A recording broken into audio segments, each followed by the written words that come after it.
Hello everybody, welcome back to my channel and to another video where I'm going to be drawing realistically with Crayola coloured pencils. So I have used these in the past, but I wanted to see today if they work well with all of the techniques that I normally would use in my coloured pencil drawings.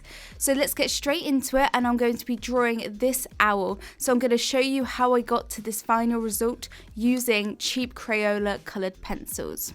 Okay, so I'm just going to be using the colours from the 24 set of coloured pencils, and these were like really cheap. I think they were only something like £2, which is ridiculous. And I've used them before and I was really happy with how they worked considering they were so cheap. And I did a rose drawing and I'll link that up above as a card if you want to see my first sort of impressions testing these out. But I didn't use them with all of my normal techniques like using solvent to blend or going over the top with my brush and pencil to create highlights. So I wanted to see if they work with a wide range of professional coloured pencil techniques. I started off by picking out the colours that I wanted to use for my owl drawing, and there isn't a massive selection of different colours in this set, so I just went with what I had. And then I wanted to test out the layering process a bit first before I went into the drawing, and so I wanted to see how the colours layered over the top of each other because it's been a while since I used these and I've kind of forgot how they worked. So I just wanted to get a feel for them once again. So I just mixed 3 different swatches together using 2 colours for each swatch, and I'm going to be using these to test out the blending techniques later on as well. But I was really happy with how they layered together. I got a really nice smooth transition between the colours, so I was really happy with this. So I decided to go straight on to my drawing and I started to work on the base layer. When I'm doing like coloured pencil drawings, I like to basically lay down all of the colours, and I'm not pressing hard, I'm not burnishing the coloured pencils into the paper, which is another technique that I usually do, especially with portraits. In this case, mainly when I'm drawing animals, I will lightly layer the coloured pencils and then blend over them with solvent using a paintbrush to really smooth everything out and give a painterly look. And with this technique in particular, I'm building it up in layers. So that's another thing that I wanted to test with these pencils. Once I add solvent, can you add other layers on top? That's really important for this technique and something I haven't tested with them before.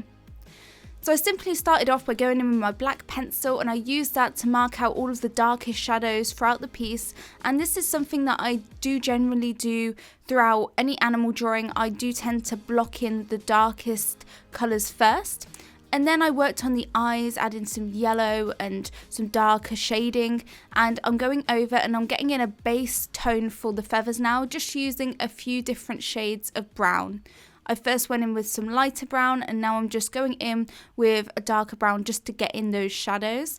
And you can see that it's all looking very grainy, and I'm just lightly shading. I'm not worrying about the graininess for now because we will blend all of that out in a minute. I also did go in with some grey just to add in even darker shadows and to add more of a variety to the feathers as well, because I'm not using a massive variety of colours, so I did want to use all of the ones that I kind of had in the set that was suitable for this. Now before I blended it out, I didn't want to ruin this piece, so I thought I would go and test this technique first with some scrap piece of paper. As you can see, I'm blending out those swatches that I created earlier, and I was really happy to see that the Crayola pencils, they blend out beautifully, just like any of my other professional coloured pencils. So I was thrilled that this technique works, and that was a massive positive for me, because if it didn't work, then my idea for the whole piece would have been ruined. So once I was happy that I tested out that solvent technique, I went in with that paintbrush and I blended out the owl painting. And you can see how much more the colours are vibrant and saturated, and it does give a painterly look to the actual coloured pencil piece. It turns it from a grainy drawing into something that's actually nice and saturated. It's not grainy at all, and it just has a lot more vibrancy to it. So I just went throughout the whole of the animal study and I just blended this whole owl out. I switched to a smaller brush when I was blending the smaller areas like the eye, just so that I could really get in those details without muddying it up too much. I didn't want to mix the black into the yellows and get it all crazy and messy. so I did switch over to a smaller brush there, but I'm just going in with my Zest Dip pencil blend, and I will leave a list of all of the materials I'm using in the description. So once I blended it out, like I said, I do build up layers on top of each other with this technique.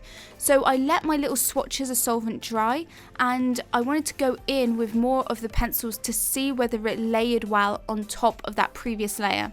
And I was so happy that it did layer really well. The colours looked really vibrant and they went on very smooth onto that first layer of coloured pencil.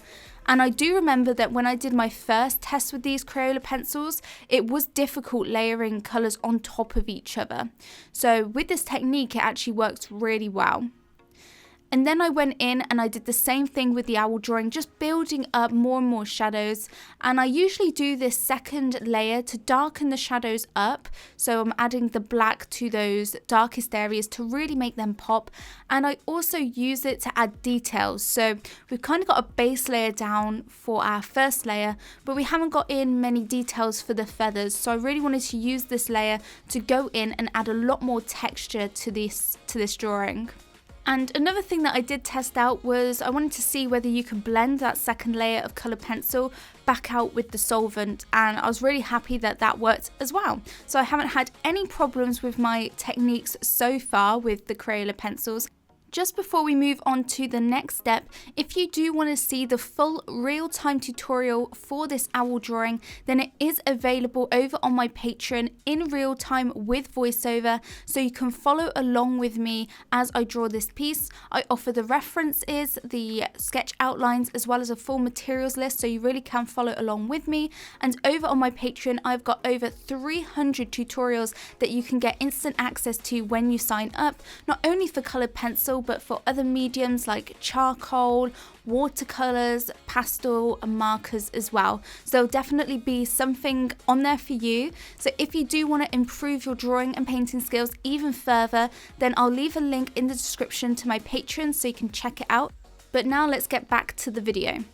The next thing that I wanted to test out was highlights. So I normally go in with a lot of white coloured pencil to add my highlights. And I wanted to test to see how well and how opaque the Crayola white pencil was. And I was really disappointed to see that it was practically useless. It didn't really show up well at all, only if I was to apply a lot of pressure and go over and over it over again, and I wouldn't be doing that for every single feather mark. So I tested some other pencils for comparison, my Caran d'Ache Luminance and my Prismacolor, and you can see that they are a lot more opaque. So I will be using the Caran d'Ache Luminance white pencil for this drawing, just because the Crayola is absolutely useless, but I normally use this white pencil anyway, no matter what drawing I'm doing. So for example, I also hate the Faber-Castell Polychromos white. I find that just as useless, but I do like these ones. I do like a more creamier white pencil so that it's really opaque.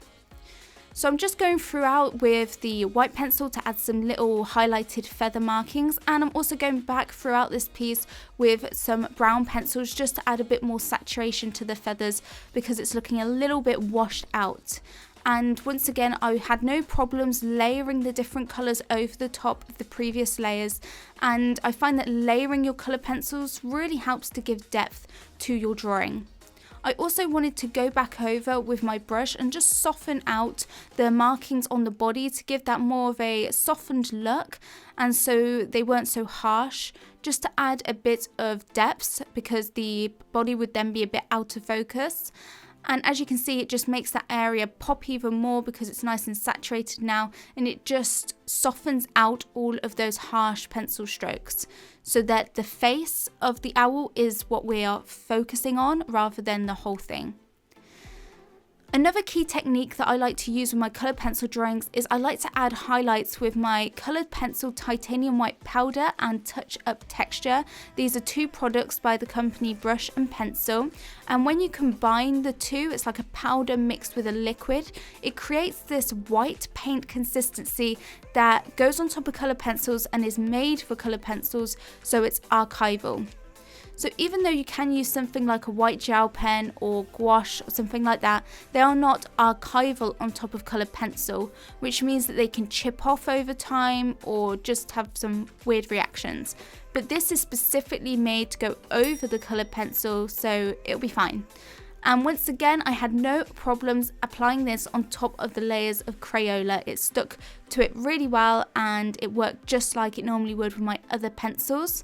So I then went throughout the whole of the animal study and I just added lots of highlights to the owl, starting around the eyes and then branching out and making sure to go in little brush strokes to give the sort of illusion and texture of the feathers. And I really liked how this just made the whole piece pop and look a lot more realistic because it added a lot more contrast to the piece as well. And you can start to see how this is looking more like a painting rather than a coloured pencil piece, simply because of the fact that we used that solvent to blend and it's given us this really soft base. I then wanted to finish off this piece just by adding in a light background, so I mixed some greens and some blues in there. I just wanted it to be very soft, not too much going on. There wasn't much going on in the reference. I also added in a bit of black as well for the shadows and some greys, and then I went in with my solvent and I just blended everything out just like I did with the owl. And once again, had no problems, but I did want this background to be a bit lighter than it was when it was blended out, because when you blend out with solvent, it does darken everything up a little bit. So I then went in with a layer of my white pencil and I blended that out as well, and that just gave it a really smooth finish and a really nice smooth layer to work on top of. And then I finished off by adding in some more greens and some more shadows. And I didn't add any extra solvent to blend that out, I just used tissue. And this worked great because there's already a bit of solvent on the paper still, so it just softens everything out and completely gets rid of all of that graininess. But that is pretty much it for this study, and I was really happy with how this came out. I think it looks really good, really professional, considering we were just using cheap Crayola supplies. Here you can see it without any shine or reflection from the camera. But I hope you guys enjoyed this video and you learned something. Let me know what are your thoughts on Crayola coloured pencils. So yeah, I hope you enjoyed the video. If you did, please give it a thumbs up and subscribe if you're new around here, and even tick that bell icon so you do get notified on my future videos. But that is it from me, and I'll see you guys in the next video. Bye everybody.